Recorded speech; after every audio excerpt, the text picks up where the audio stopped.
आज शहरी और ग्रामीण क्षेत्रों में शासकीय और सार्वजनिक संपत्तियों पर हो रहे अतिक्रमण पर एक गंभीर समस्या बन चुके हैं। यह अतिक्रमण धीरे धीरे स्थायी बस्तियों में तब्दील हो जाते हैं। इन्हें रोकने के लिए महात्मा गांधी टंटा मुक्त ग्राम अभियान जैसी योजनाएं चलाई जा रही है ताकि शासकीय जमीनें सुरक्षित रह सके। नागपुर जिले के मौदा तालुका के पटाचे और अडेगांव गाँव में आम नागरिकों को ही शासकीय जमीन से अतिक्रमण हटाने के लिए आंदोलन करना पड़ रहा है। यह अपने आप में एक चौंकाने वाली बात है। इस आंदोलन का नेतृत्व कर रहे सामान्य नागरिक सुरेश तुपट को अतः आमरण अनशन पर बैठना पड़ा। जब उनकी तबीयत बिगड़ने लगी तो अरोली पुलिस स्टेशन की थानेदार स्नेहल राउत और शासकीय अस्पताल के डॉक्टरों ने उन्हें अस्पताल ले जाया गया, लेकिन इसी दौरान उनकी गैर मौजूदगी में आंदोलन स्थल पर लगा मंडप जबरन हटा दिया गया। यह सरकारी मनमानी और दमनकारी रवैया सवाल खड़े करता है। इन अधिकारियों की पीठ पर आखिर किसका हाथ है? रामटेक लोकसभा और कामठी विधानसभा क्षेत्र के प्रतिनिधि जो जनता को न्याय दिलाने की बात करते हैं, आज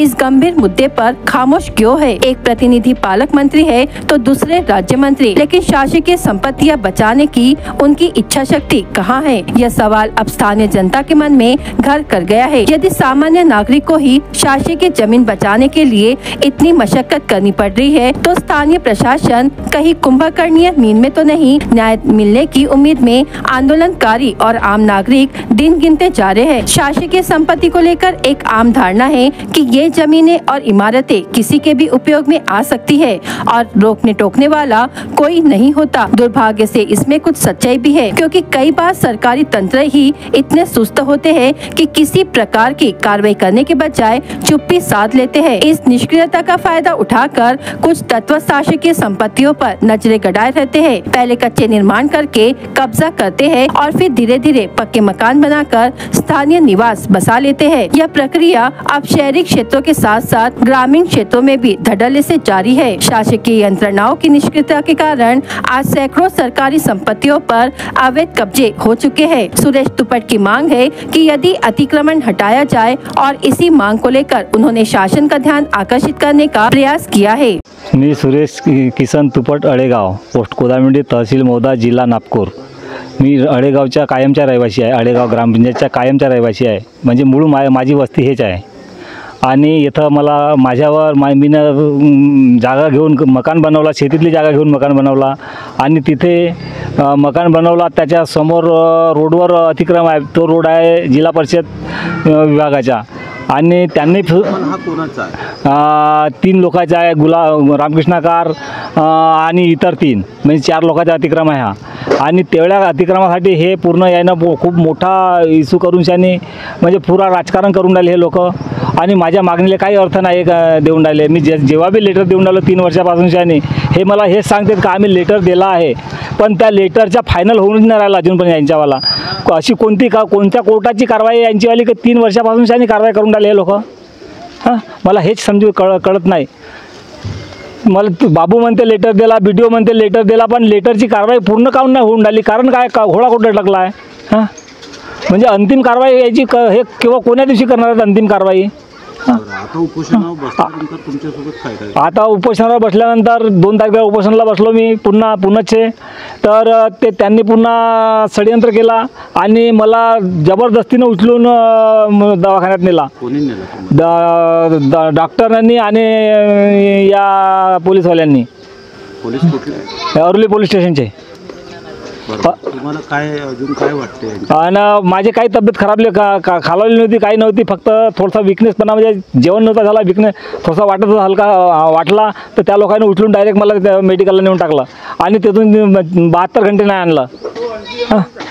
72 घंटे नाही आणला आणि इथून मी तिथं असताना या लोकांनी ग्रामपंचायतवाल्यांनी माझ्या पेंडाल काढून फेकला मी नसताना। आता ते पूर्ण काढून फेकलं हे मला माहीत नाही। मला काही पत्र वगैरे दिलं? काही पत्र नाही, काही नाही, फोन नाही, काही नाही। मी आता फोनवर तहसीलदारासोबत बोललो तर त्यांनी म्हणला की फोन मी कोणाला केला नाही।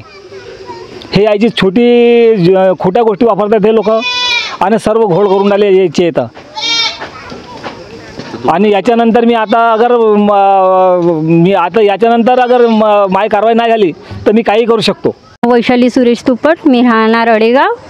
माझ्या पतीने 2 तारखेला आमरण उपोषण सुरू केलं होतं काही अत्याचारामुळे माझ्या घराच्या अंगणा. काय अत्याचार झाले तुमच्यावर? अत्याचार म्हणजे माझ्या घराच्या अंगणामध्ये जबरदस्तीपणे 3 झोपडे उभे करण्यात आले आहेत आणि आम्ही त्याच्यासाठी ग्रामपंचायतला लेटर दिले तर ते उचलून राहिले नाही, उलट आम्हालाच 10 गोष्टी सांगत आहे.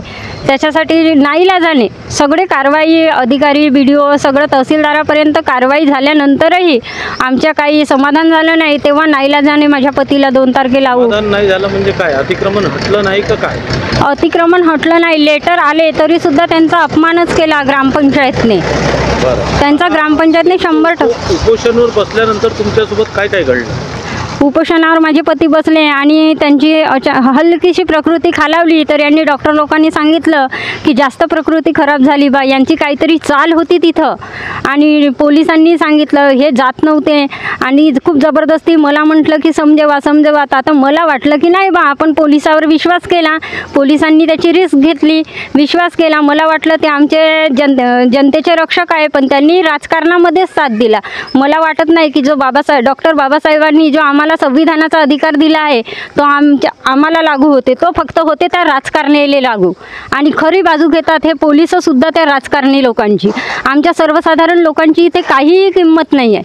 तर तुम्हाला वाटते का जे असे राजकारण्याचे पाठराखण करणारे कर्मचारी आहेत किंवा पोलीस कर्मचारी आहे व अन्य कोणी पदाधिकारी आहे यांच्यावर कडक कारवाई झाल्या पाहिजे का? हो, यांच्यावर कारवाई झाल्याच पाहिजे. तेव्हाच यांना सर्वसाधारण नागरिकाची काय हे किंमत आहे तेव्हाच यांना कळण. कारण हे सर्वसाधारण नागरिकाला पायाखालची धूळ समजतात.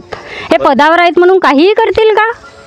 बरं, आता समजा तुमच्या उपोषणावर व तुम्ही दिलेल्या तक्रारीवर तुम्हाला न्याय नाही मिळाला तर समोरची काय वाटचाल आहे? आता जर आम्हाला आमच्या उपोषणावर आणि आमच्या तक्रारीवर जर यांनी न्याय दिला नाही तर मी माझ्या पतीसोबत माझ्या मुलाबाळांसोबत डायरेक्ट ग्रामपंचायतच्या समोर येऊन आत्महत्या करीन.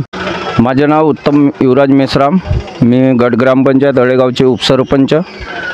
इथं येत्या 2/4/2025 सूरजजी तुपट मुळेगाव अळेगाव यांनी पाणीच्या टाक्याजवळ अतिक्रम हटवण्याचा आमरण उपोषण केला होता.